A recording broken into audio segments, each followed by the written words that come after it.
Halo guys, balik lagi di channel Trends Cinema. Di video kali ini kita bakal ceritain alur lengkap dari film aksi yang rilis tahun 2025 yang berjudul Diablo. Film ini dibintangi oleh Scott Adkins yang pastinya udah kalian kenal banget karena dia juga pernah peranin Yuri Boyka di film Undisputed. Nah, di film ini ceritanya lumayan gila. Ada seorang mantan napi yang baru aja keluar penjara, terus nekat nyulik anak perempuan seorang mafia besar. Dari situlah semua masalah dimulai karena ternyata ada juga seorang psikopat sadis yang ikut terlibat dan dia punya dendam pribadi sama si mafia. Jadi, gimana cerita lengkapnya? Yuk, langsung aja kita masuk ke alur ceritanya.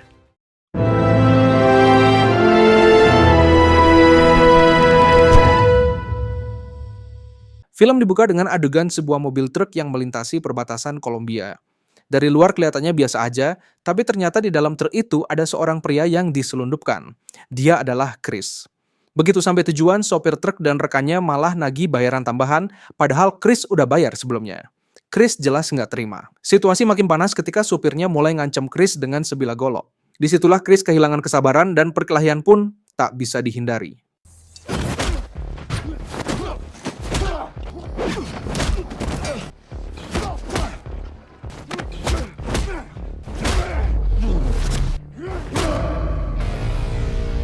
Dengan kemampuan bertarungnya, Chris berhasil nelumpuhin dua orang itu dengan mudah. Setelah itu, Chris pergi ke sebuah makam wanita. Dari tatapan matanya, jelas banget kalau wanita ini dulu adalah orang yang sangat dia cintai. Setelah dari makam itu, Chris kemudian mengamati seorang gadis remaja yang baru pulang sekolah. Gadis ini bernama Elisa. Dan ternyata Elisa adalah anak dari Vicente, seorang mafia besar yang menguasai pasar gelap di Kolombia. Walaupun seorang mafia yang ditakuti banyak orang, Vicente tetap terlihat sangat sayang sama anaknya ini. Apalagi ibunya Elisa sudah meninggal dunia sekitar 5 tahun yang lalu. Adegan kemudian pindah ke seorang pria bernama El Corvo. Dia terlihat duduk di dalam sebuah toko kue. El Corvo hanya terdiam menatap pesamannya tanpa melakukan apapun. Sampai akhirnya penjaga toko datang dengan sopan meminta dia keluar karena toko sudah mau tutup. Bukannya pergi, El Corvo malah mengintimidasi penjaga toko itu. Dia menunjukkan tangan kirinya yang ternyata adalah tangan palsu dari baja, dan bukan cuma itu, di dalam tangan baja itu tersimpan sebilah pisau tajam. El Corvo memaksa menyuapi kue ke penjaga toko menggunakan pisau itu. Bayangin aja, siapa yang gak ketakutan kalau ada orang kayak gini? Have you given yourself a gift this week? Alex. Please don't hurt me.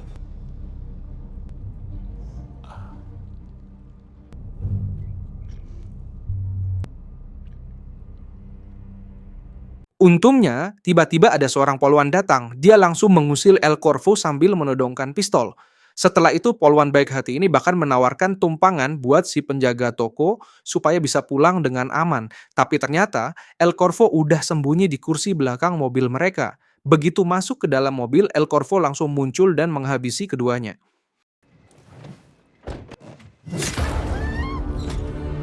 I can take you home, Alex. Keesokan paginya, Elisa berangkat sekolah dengan pengawalan 2 orang bodyguard. Saat mobil mereka berhenti di lampu merah, muncul seorang gelandangan yang tiba-tiba maksa buat membersihkan kaca mobil. Walaupun udah diusir, si gelandangan malah makin berulah sampai-sampai merusak spion mobil. Melihat situasi mulai berbahaya, salah satu bodyguard coba keluar dari mobil buat mengusir si gelandangan. Tapi ternyata, bodyguard itu dengan mudah dilumpuhkan.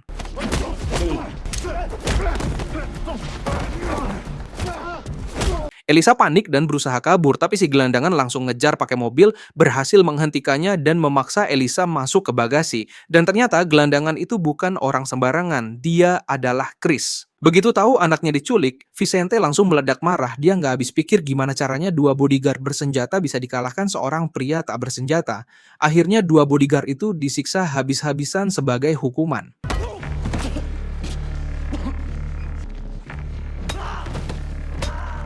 Vicente juga langsung ngeluarin perintah ke semua koneksi kriminalnya untuk mencari Elisa, bahkan menjanjikan imbalan yang sangat besar buat siapapun yang berhasil menemukannya. Di sisi lain, Chris menghentikan mobil dan membuka bagasi hanya untuk memberi Elisa air minum. Tapi karena ketakutan, Elisa malah kabur. Elisa berlari sejauh mungkin sampai akhirnya jatuh. Chris yang juga ngos-ngosan berhasil menyusul dan mencoba menjelaskan kalau dia sebenarnya nggak berniat jahat. Dia hanya ingin memberi Elisa minum. Untuk meyakinkan Elisa, Chris menunjukkan sebuah foto lama dirinya bersama ibunya Elisa dan juga Vicente. Tapi tentu saja Elisa nggak percaya begitu aja. Bullshit. Chris kemudian menjelaskan kalau dia pernah berjanji kepada ibunya Elisa waktu dia masih di penjara untuk suatu saat membawa Elisa pergi dari Vicente. Namun lagi-lagi Elisa menolak mempercayainya. Akhirnya, demi mendapat kepercayaannya, Chris memberikan pistolnya kepada Elisa. You take the gun. You can take it. Now get back in the car. Hey, you believe me now? Di dalam mobil, Elisa duduk di kursi belakang sambil menodongkan pistol ke arah Chris. Dia mengancam kalau Chris tidak mau mengantarnya pulang, maka dia akan menembak.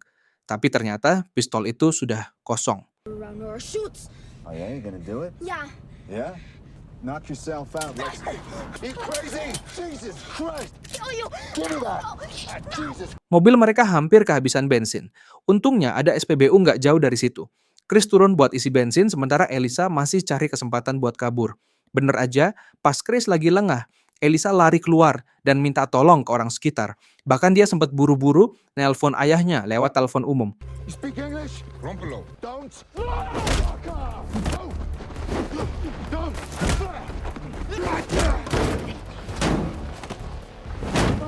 Usaha Elisa gagal. Chris akhirnya terpaksa nyiket tangannya supaya nggak kabur lagi. Di situ, Chris buka rahasia besar. Dia sebenarnya adalah ayah kandung Elisa. Elisa jelas kaget banget. Matanya langsung melebar nggak percaya. Who are you to tell me what to do? Fuck. I'm your father! Bullshit. I'm your real father. Walaupun masih penuh keraguan, Elisa mulai sedikit lebih tenang. Mereka lalu melanjutkan perjalanan.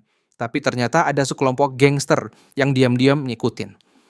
Di sisi lain, Nick, tangan kanan Vicente yang selama ini dipercaya, malah berkhianat. Dia ngasih informasi ke El Corvo tentang penculikan Elisa. Dan ternyata, El Corvo punya dendam pribadi terhadap Vicente yang bikin situasi makin berbahaya. It's an opportunity. Speak.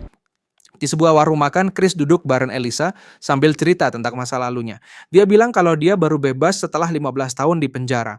Chris juga ngenalin kalung berlian yang dipakai Elisa yang ternyata dulu pemberiannya buat ibunya. Chris lalu menuduh kalau Vicente lah yang sebenarnya membunuh ibunya Elisa. Tentu saja Elisa langsung marah dan gak percaya. Buat dia, Vicente adalah sosok ayah yang baik. Tiba-tiba sekelompok preman datang pengen bawa Elisa. Pertarungan gak bisa dihindari.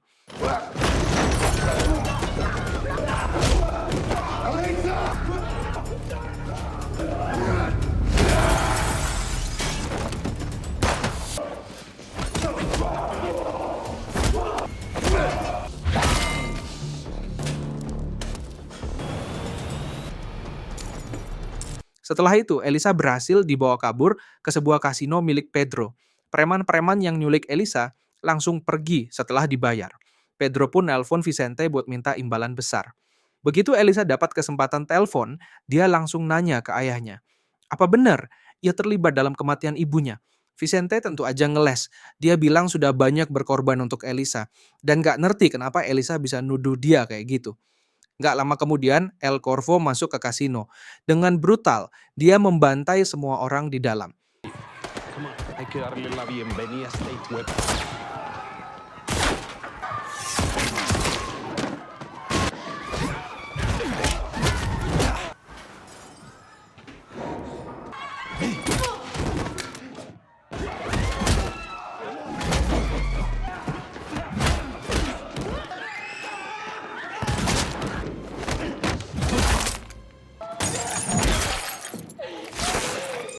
Untungnya, Chris datang tepat waktu. Dia langsung duel sengit lawan El Corvo.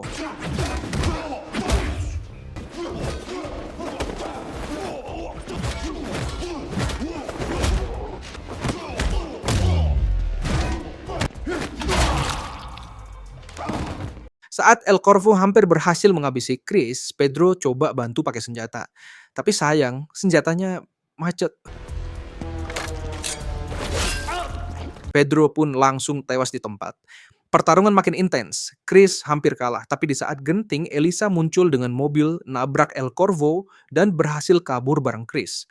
Meski begitu, Elisa masih keras kepala. Dia tetap nggak percaya kalau Vicente jahat. Akhirnya Chris menceritakan masa lalunya secara detail. Dulu, Chris dan Vicente adalah sahabat dekat.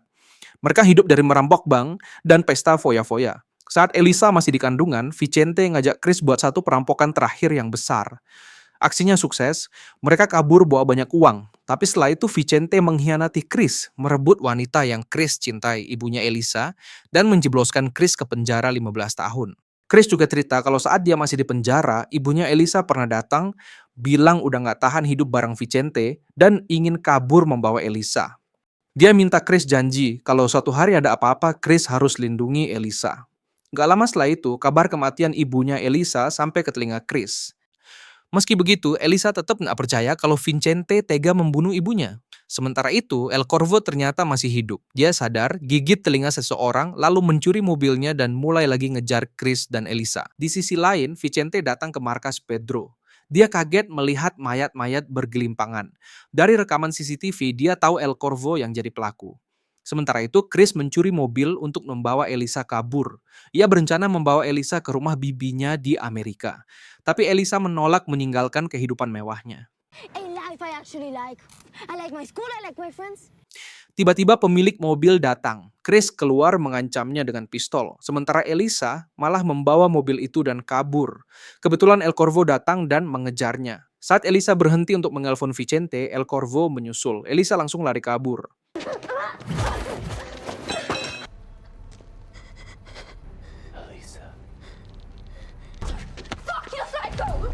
Saat Chris akhirnya menemukan Elisa, terjadi adegan baku tembak yang sengit. Melihat El Corvo mengarahkan pistol ke kepala Elisa, Chris menyerah. Setelah dipukuli, El Corvo ingin tahu siapa sebenarnya Chris. Who are you? I asked the questions, kidnapper. Who are you? Who are you? He's my father! Vicente is your father. He's my real father. Ia lalu menyerahkan Chris pada Vicente sebagai hadiah yang digantung pada sebuah pohon. Namun karena Vicente membutuhkan kekuatan Chris, ia tidak membunuhnya. Di dalam mobil, Vicente mendapat telepon dari El Corvo. Dari telepon itu, Vicente mengetahui bahwa Nick sebagai orang kepercayaannya telah mengkhianatinya.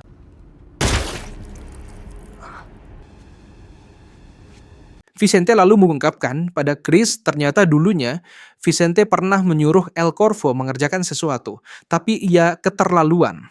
Mereka lalu melumpuhkannya dengan panah bius, mengurungnya di tempat terpencil dengan 15 penjaga. Saat Vicente tiba untuk menghabisinya, semua anak buahnya tewas, dan lengan El Corvo yang terpotong masih tergantung di borgol. Sekarang ia jadi iblis abadi. Mereka lalu pergi ke pabrik semen tua. Mereka mencoba menyergap El Corvo, namun dalam sekejap beberapa anak buah Vicente tewas di tangan El Corvo dan Vicente tertangkap lalu dibawa ke tempat Elisa berada. El Corvo mengikat salah satu tangan Elisa dengan rantai besar di konveyor penghancur batu.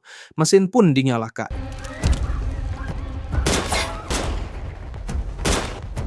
Elisa panik sementara Vicente naik ke atas buat menghentikan mesin. Tapi semua tombol udah rusak. Vicente gak bisa ngapa-ngapain. Bahkan dia sempat mencoba motong tangan Elisa biar bisa lepas. Tapi akhirnya dia nggak tega. Sementara itu, Chris duel sengit lawan El Corvo.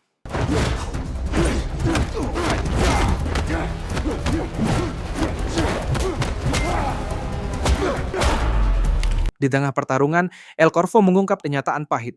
Dialah yang sebenarnya membunuh ibunya Elisa atas perintah Vicente.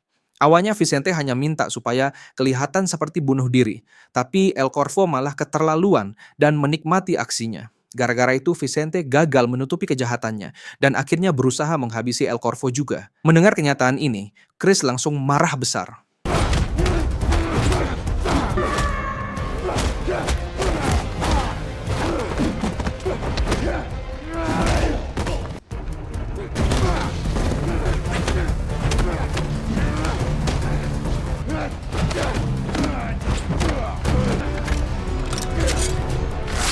Chris berusaha menyelamatkan Elisa, tapi dia sendiri terluka parah.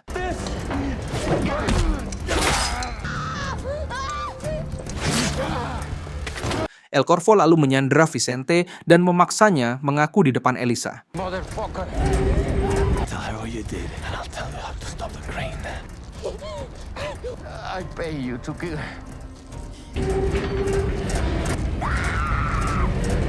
Elisa menangis sejadi-jadinya. Sementara Chris yang sekarat meminta Elisa buat melemparkan kalung berliannya ke dalam mesin penghancur batu.